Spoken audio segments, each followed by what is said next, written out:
Yashodanandana Braja Janaranjana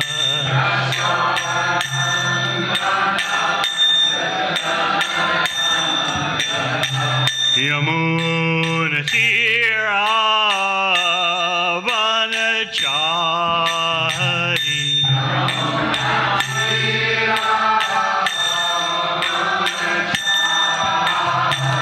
Yamuna Tira Vanachari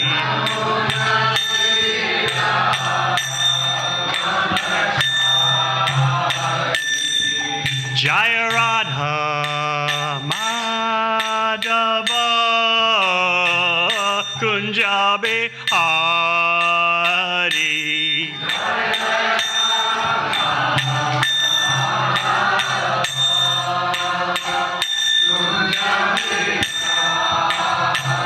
Jai Gopi Janaballabha Giridvaradhari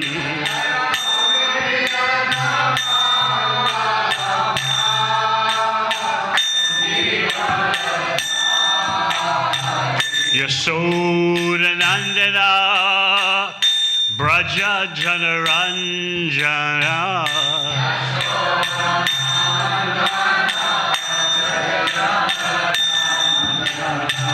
Yamuna Tira Vanachari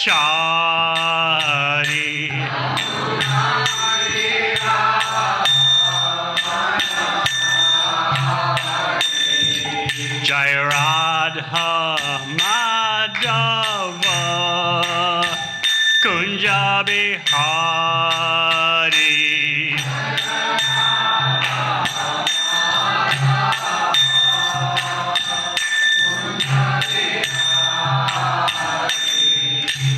Hare Krishna Hare Krishna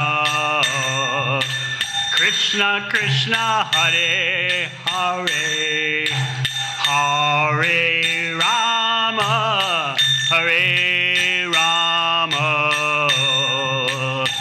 Rama Rama Hare Hare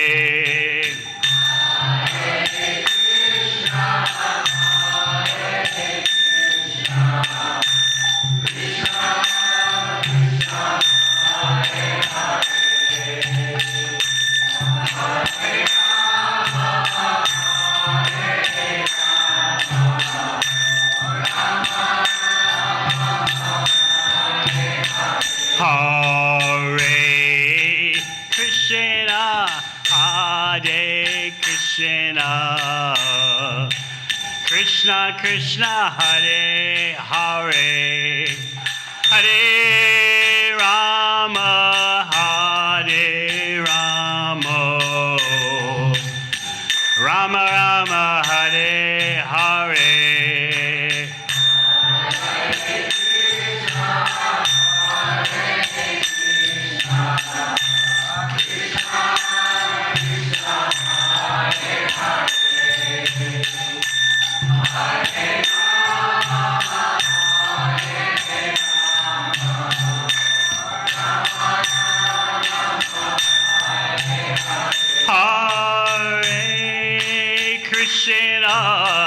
Hare Krishna, Krishna Krishna, Hare Hare, Hare Rama, Hare Rama, Rama Rama, Hare Hare.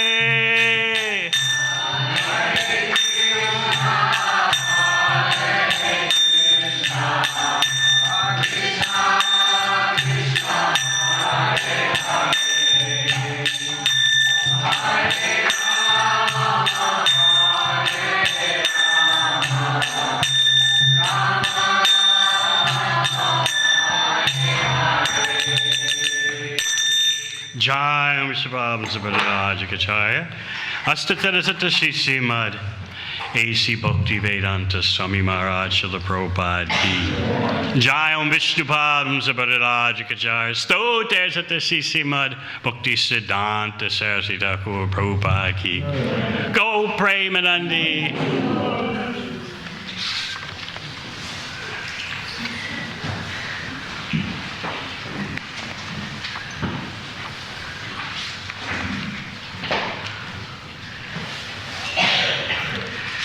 Jai Jai Sri Caitanya Jai Nityananda.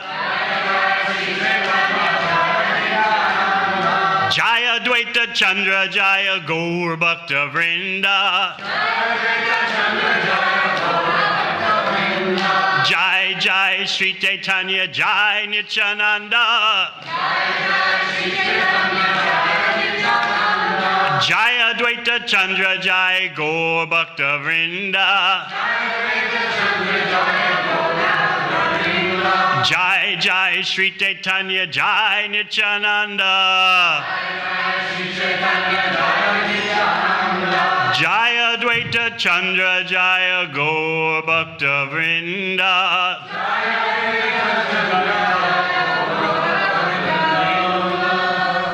Reading from Sri Caitanya Caritamrita, Adi-lila, chapter 13, the Advent of Lord Chaitanya, text 101 through 105.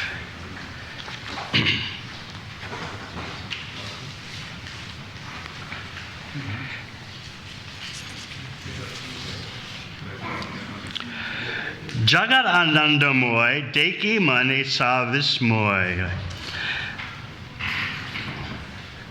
Do you want to try the Bengali or I'll just read it?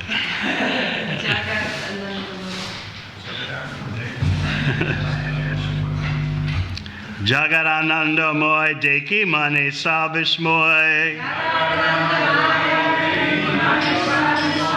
Tare Tore Koho Haridas.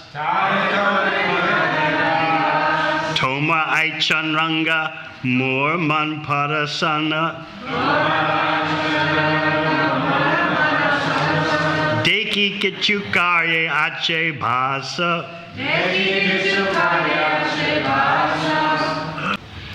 Jagat, the whole world, Anandamoy, full of pleasure. Deki, seeing. Mane, within the mind. Savismoy, with amazement. Tare Tore, by direct and indirect indications.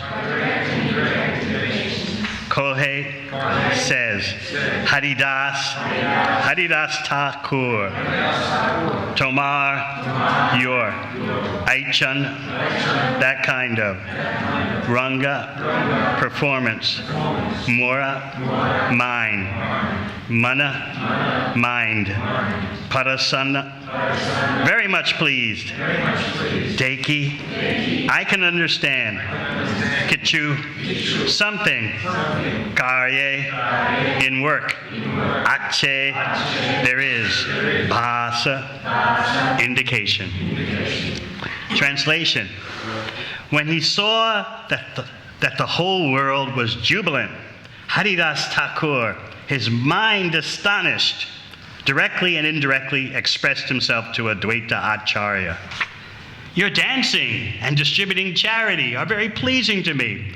I can understand that there is some special purpose in these actions. Next text.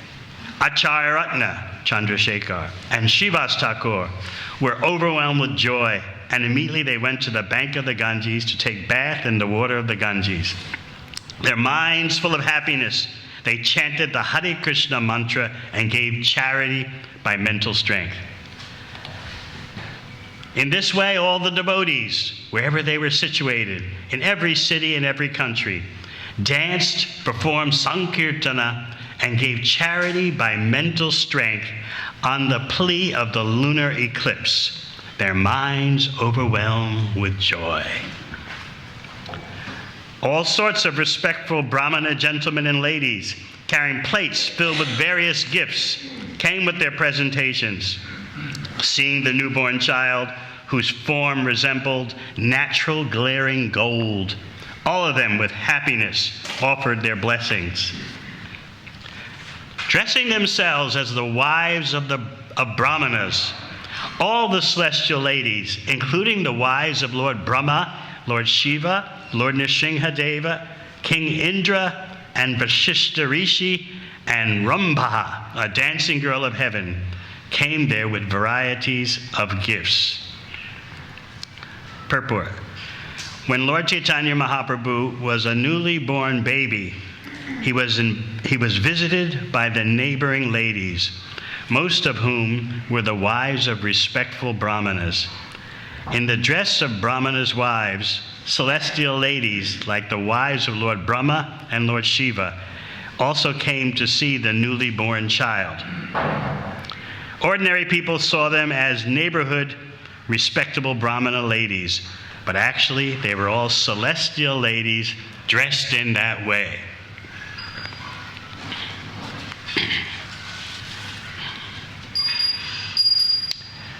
Om Agana Timirandasya Gyananjana Shalakaya Chakshun Militang Yena Tasmai Shri Gurave Namaha. Jai Shri Krishna Chaitanya Prabhu Nityananda Shri Advaita Gadadhara Shivasadi Gaur Bhaktivinoda. Hare Krishna, Krishna Krishna, Hare Hare, Hare Rama, Rama Rama, Hare Hare. The situation in Navadvip Dham, right before the appearance of Sri Chaitanya Mahaprabhu, is very interesting. The opulence of Navadvip was extraordinary. Vrindavan Das Thakur points out that by the arrangement of providence, Navadvip became so opulent because it was going to be the appearance place of Sri Chaitanya Mahaprabhu, the place of his pastimes. And also by the glance of the goddess of fortune, Lakshmi Devi, there was such prosperity. But more than the material prosperity, more notable was the scholarship. Navadvip became a chakra, what you might call Vedic nerds, who knew everything, unfortunately, except the goal of the Vedas. All kinds of schools of logic, all kinds of astrologers, all kinds of experts in Vedic rituals. But, as the Shastra points out, very few knew what the point of the Vedas is. As Krishna says in Bhagavad Gita, Vedaishta sarvaya aham eva Veja. By all the Vedas, it is I who am to be known. So for the Vaishnavas, it was a very lamentable situation. Although they're in the midst of what seems to be such Vedic isms. Vrindavan Das Thakur reports that there were more professors and more students of the various Vedic departments than you could count. And everyone was so sharp in their field of expertise that even the young students would correct their professors. But for the Vaishnavas, it was a very lamentable situation. No one was chanting the holy name. No one understood bhakti as the conclusion of the Vedas. And not only that, but the more agnostic and atheistic members of the Navadvip population were criticizing the devotees. They didn't like the kirtan. They thought that the kirtan would bring ruination from the Muslims upon the Hindus.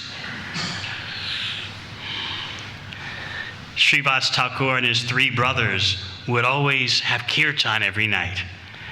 And many persons were upset. They said, he's going to bring down terror upon us. There's only one thing we can do to save ourselves. We've got to drag his house into the river. This is how upset they were. The devotees gathered in their homes for Krishna Katha sessions amidst this hostile atmosphere, even though the atmosphere was mostly Vedic. It was hostile because people knew nothing and didn't want to know anything about the goal of the Vedas.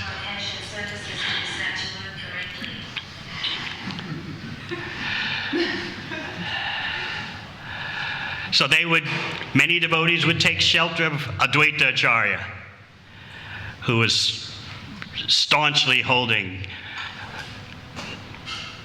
Krishna Katha sessions in his home, Kirtan, and he was the senior-most Vaishnav. Actually, Advaita Acharya was very wealthy. You can tell that by the gifts that his wife presented to Nimai upon Nimai's birth. And not only that, he's a limb of Mahavishnu. So hearing and witnessing all the persecution, the devotees went to him, and he said, I will pray for a descent of the Supreme Personality of Godhead. You know how Advaita Acharya, with Ganga water, worshiped the Lord, Tulsi Manjari, worshipped his Shalagram Shila, and called out for the descent of Lord Gauranga. But he told the devotees who were so afraid and worried, he said, if this doesn't work, if Gauranga doesn't come, I will manifest 4 arms, and with my chakra I'll kill all the atheists. Of course, Lord Caitanya came upon the call of Advaita Acharya. And what's interesting is Advaita Acharya giving charity with mental strength. He was prosperous, being a very aristocratic Brahmana. Whereas, surprisingly, Sachimata and Jagannath Mishra, the parents of Mahaprabhu, their home was sometimes described by the Shastra as being not affluent at all, except after the appearance of Mahaprabhu, people would come and give so many items, food and other wonderful gifts. But in of themselves, Sachi and Jagannath Mishra were not known to be materially wealthy, but Advaita Acharya was. And he was giving cows in mentally giving cows in charity, distributing them to the Brahmanas, celebrating the appearance of Lord Caitanya. So please keep in mind that even before Lord Caitanya appeared, right before that, he already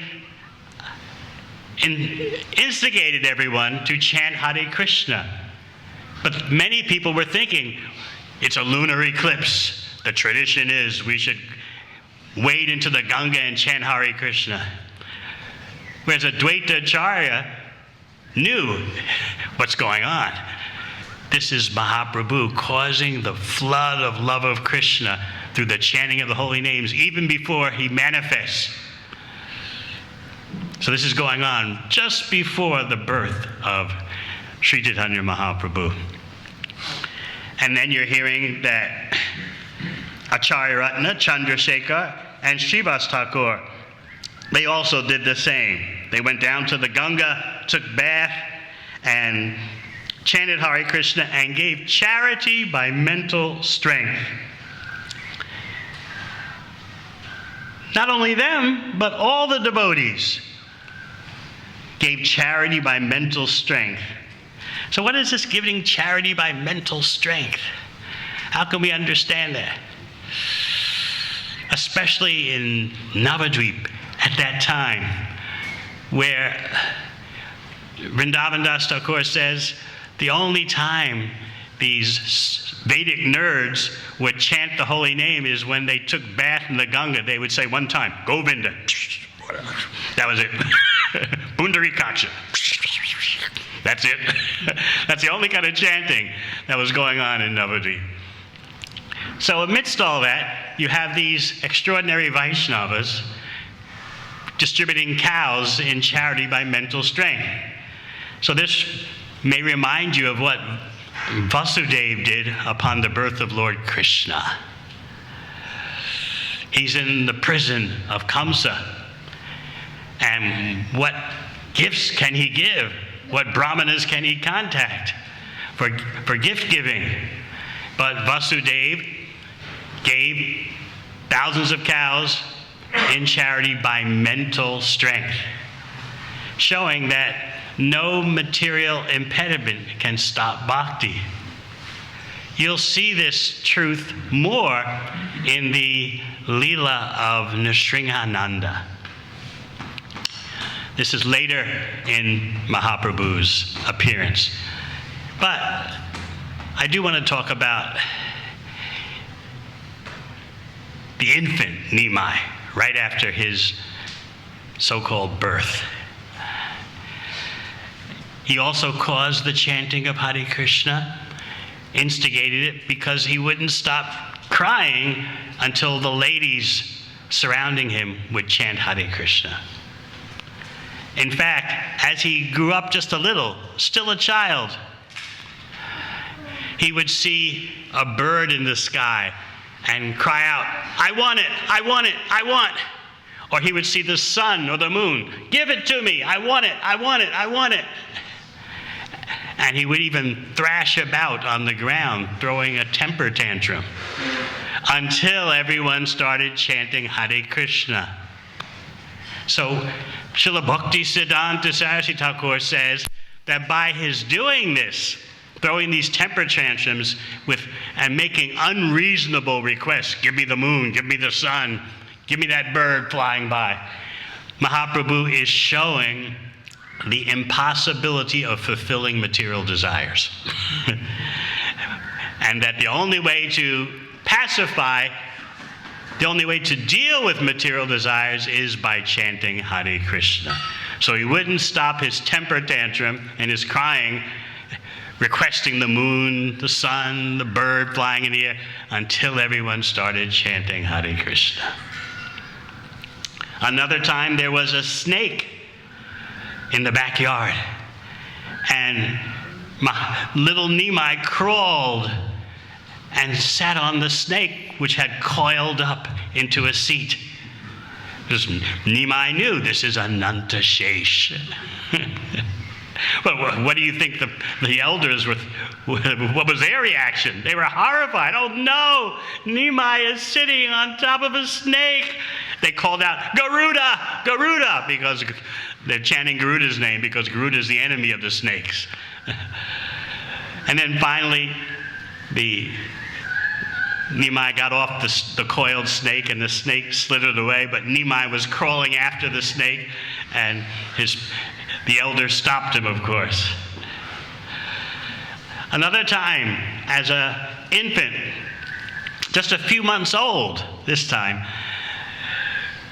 no one was around, and little Nimai would throw foodstuffs all over the floor, wheat, rice, whatever, dal, and then he would take milk and other liquids, ghee, and just spread it on the floor too, making a complete mess. This is when no one's watching. He's kind of duplicating the pastimes of baby Krishna, Bal Gopal. So people would then later come into the room and say, and Nimai would know they're coming, especially my mother is coming. So then he would lay down on the floor and cry. And so first Sachi Devi would naturally want to take care of her crying child. And then she looked on the floor and saw all this mess. And so how does this happen? How did all these foodstuffs and liquids spread all over the floor? And she couldn't put 1 + 1 = 2 together. She didn't realize this is Nimai because he's too little to do all that mischief. So people would consult with Sachi Devi. we need to chant some mantras. It could be ghosts in the house. No one suspected that little Nimai could do this. So as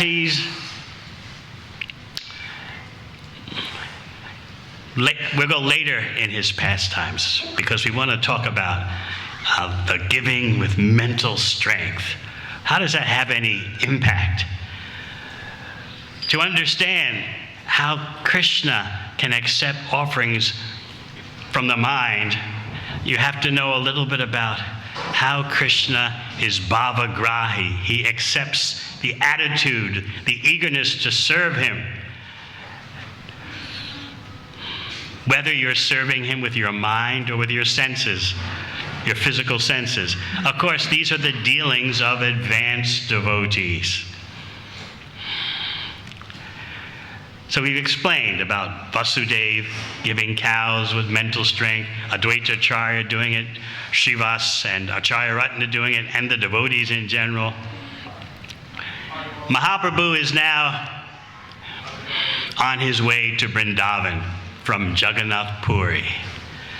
This is later, the second half of his appearance in this world after taking sannyas, after his 24th year. So he's now in Kulia. Kulia is present-day Navadvip. What we call Navadvip across the river from Mayapur.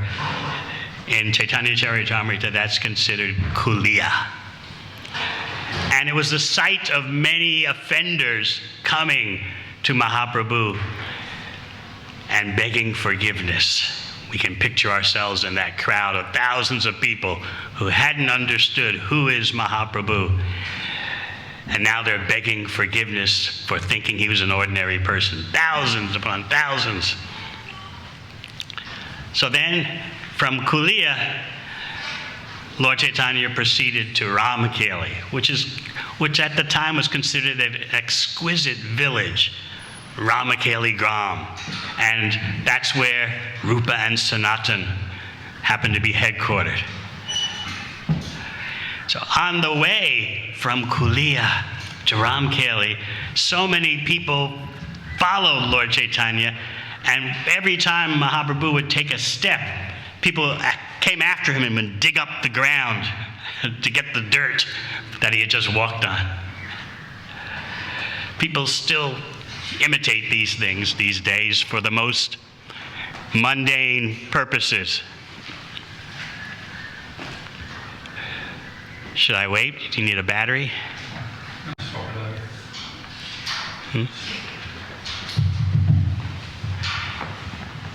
We shall return.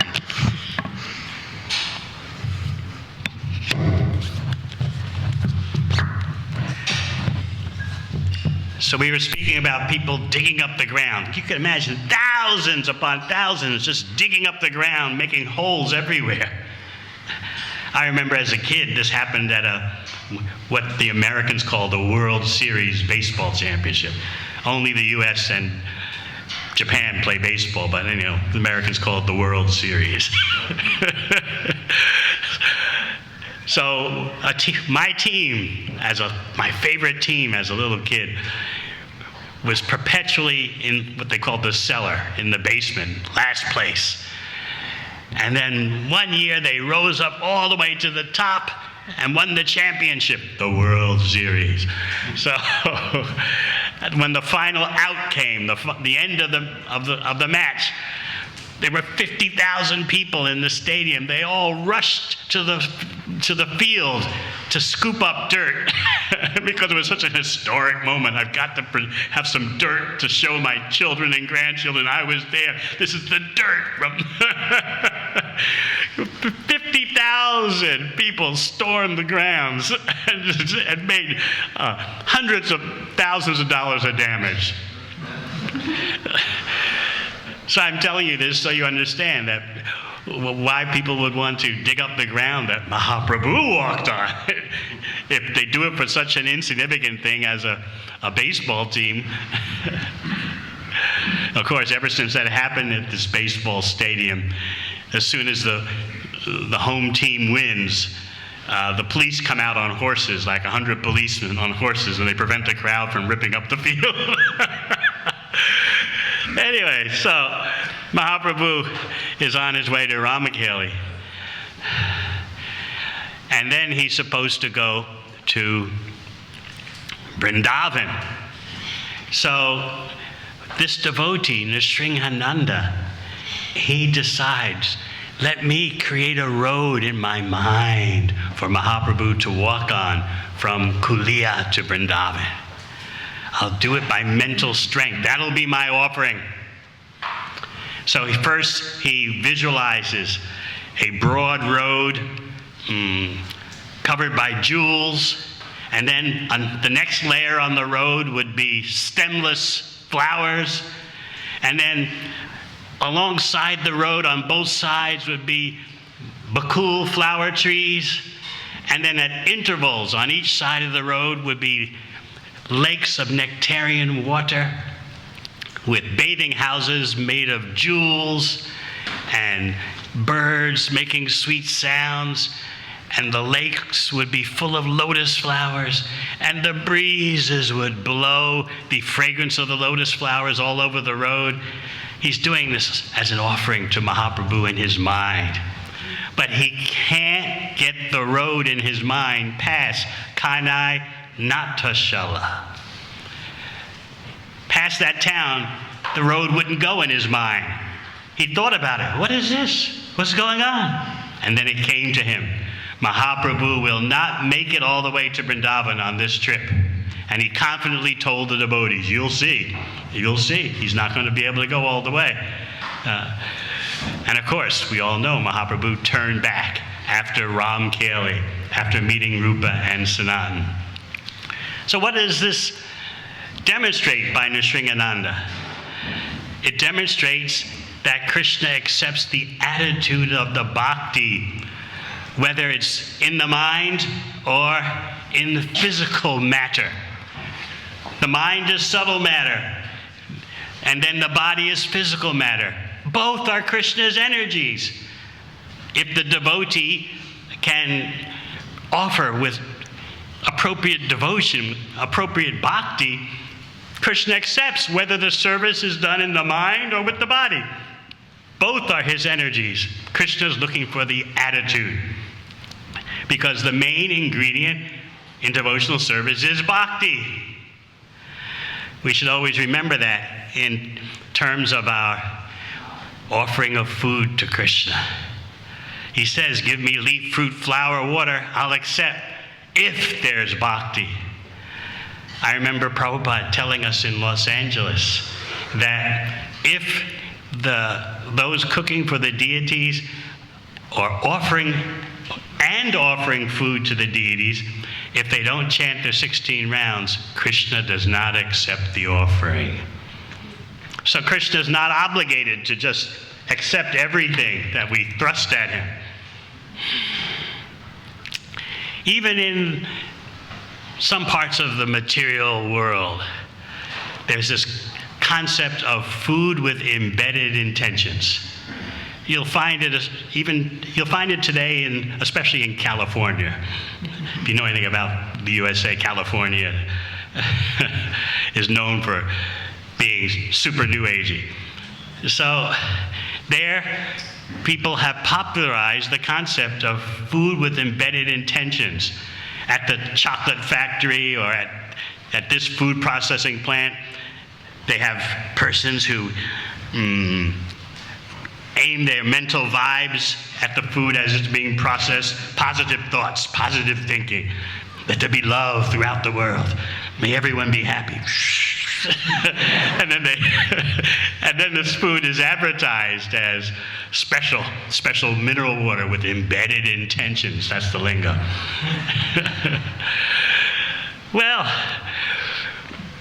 we want our prasad to be prepared with embedded bhakti. And according to the quality of the cook, the quality of the consciousness of the offerer, of the food, according to the consciousness also of those who serve the food, that determines how potent the prasad is. So we shouldn't take prasad in such an automatic, mechanical way. There's complete room for the investing of bhakti in purity. I remember years ago, His Holiness Ramai Swami, is he here? He would always talk about conquest through prasad. And I was thinking, what is that? How could that be? And so I've seen how here at New Govardhana, the prasad distribution has just ramped up in this Gold Coast area. I was flying on a plane from Bangkok to Sydney, and there was a businessman sitting next to me, and he was quiet the whole trip, didn't acknowledge me, didn't say a word, didn't look my direction. And then suddenly, in mid-flight, he turns to me and says, "What do you guys put in your food?" So I'm from the Gold Coast, and I eat at your restaurants. What do you put in it?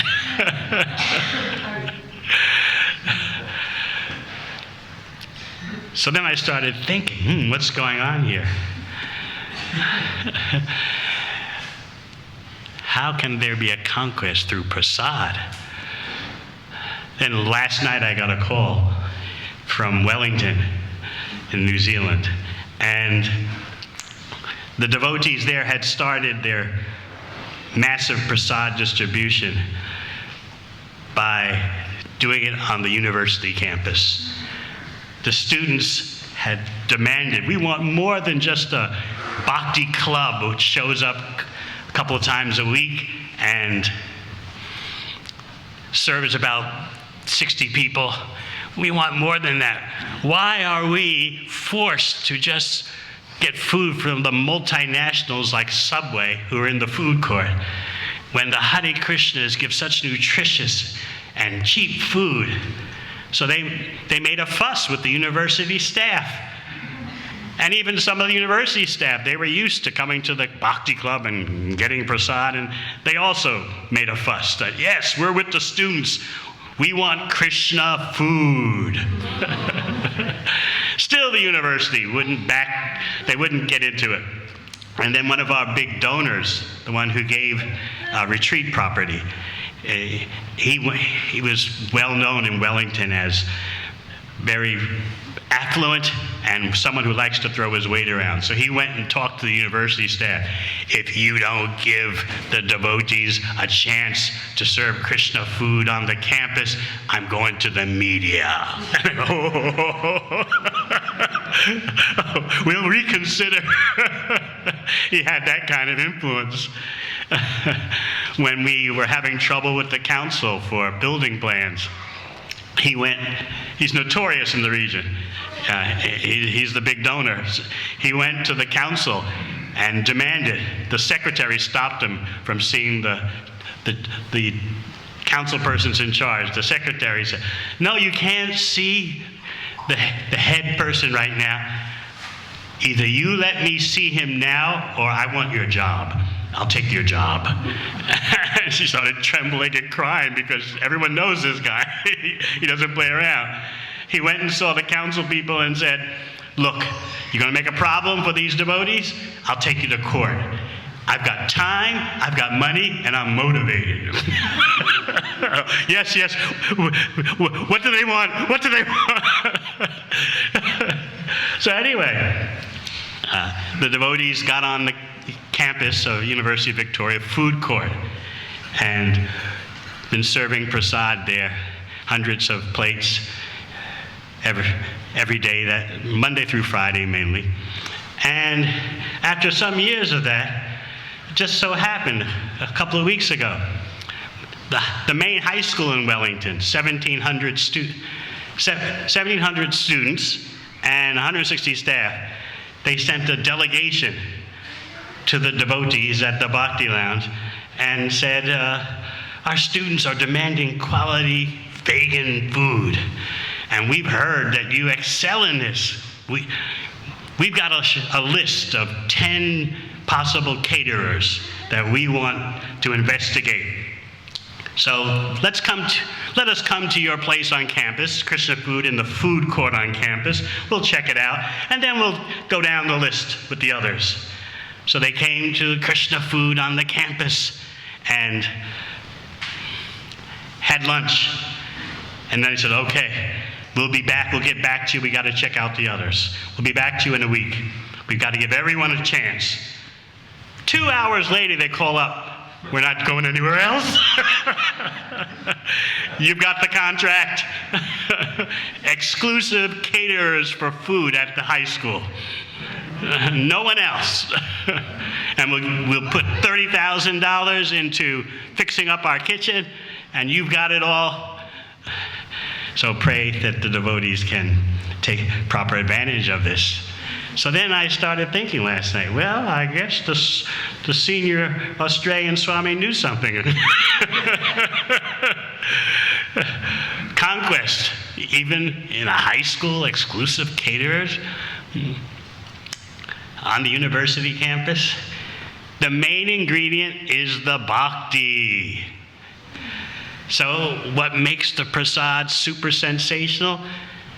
Whether vegan or vegetarian, I don't get into that. I just see what's the preaching situation. The important thing is the quality of the devotee's consciousness. And that's why you're reading in Caitanya Caritamrita about this charity giving with mental strength. Their minds were that strong back then. I don't know these days if our minds are that strong that we could offer mental service like that. But it is possible, as Nrsimhananda Brahmachari demonstrated, and the service was accepted because of his unmotivated, pure devotional attitude. So Prabhupada explains that that kind of service can go on in any circumstance, overcoming all hindrances, overcoming all obstacles. All right, any questions? Yes.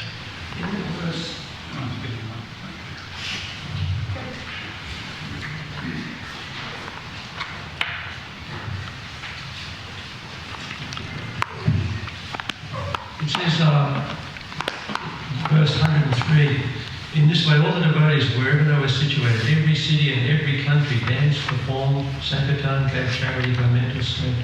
Is that some sort of like a prediction going on there, or is every country, often in Caitanya Caritamrita, it's not international as we think, it's referring to various parts of India. Just like even today, like if you're at Govardhana, it's happened to me. I've seen it happen. And the residents, the devotee, the foreign residents who live in Govardhana tell me it happens all the time. People come up to you and ask, what country are you from? But they're not referring to international, they're referring to what part of India are you from? Like South India is considered another country. So keep that in mind. Still, the appearance of Mahaprabhu was an international event. Excuse me, a cosmic event. You're reading about the demigods appearing. Vrindavan Das Thakur describes how to see baby Nimai, the demigods would crowd around, invisible, except you would just see a shadow on the wall. And so the people, the humans didn't know what was going on. They thought, what is this, a shadow on the wall? Is this some thief hiding somewhere? Maybe they thought it was a disembodied spirit or something like that. So they started chanting the Shringa mantras, and the invisible demigods were laughing because the people thought maybe there's some spooks or some subtle thieves going on, and so we got to chant Lord Nrsimha. So they did that. Of course, the demigods loved to hear that. They were just invisibly laughing. And you've heard about how the wives of the demigods would come and people were thinking, especially the ladies. This particular group of ladies look so exquisitely dressed, and I wonder where they're from, but they couldn't put 1 + 1 = 2 together. They're just wondering, beautiful ladies, look at the saris, wow. Because these ladies were from the heavenly planets. So in this way, Mahaprabhu made the Sankirtan mission cover Earth and then gradually all the universe, just by his appearing in Navadvip. So Caitanya Caritamrita explains like that. He set the Sankirtan movement in motion in Navadvip, and from there it covered the Earth, and from there it covers the whole universe gradually. So this is the scope of Lord Chaitanya's Sankirtan mission. Anything else? Yes. I just have a question regarding prasadam. Prasadam, yeah. My understanding is, like you say, like the bhakti and the consciousness of the cook is, and the serve also you mentioned, is very important in producing potent prasadam. So how is it like? Sometimes we hear if we use products that are not necessarily from the farm or bought from town, but then they're used by a cook who's using them with a intention of love and bhakti.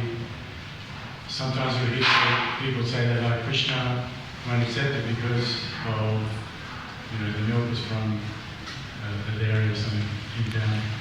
Whereas if the devotee is cooking with that love, with that intention, and then it's offered with intention, how is it not transformed?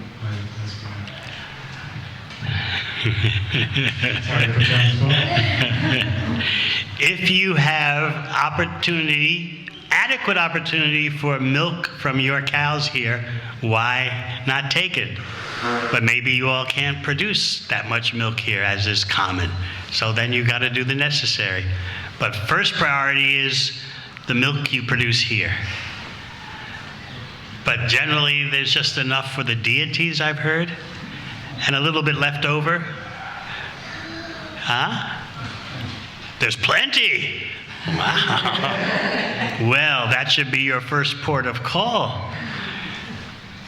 No doubt about it. You're blessed if you got, after you give milk to the deities and their preparations and you have left over, you're living in opulence. Who would not take that? That's all I can say. Anything else? They're fired up for prasad there. But this prasad point is so important. I could not have imagined. In Wellington, over the years, I've gotten the devotees like 60 cookbooks of all kinds of international cuisine, a huge library there. I never knew it was going to turn out like this. But the main ingredient is bhakti. That's what makes the taste so sensational.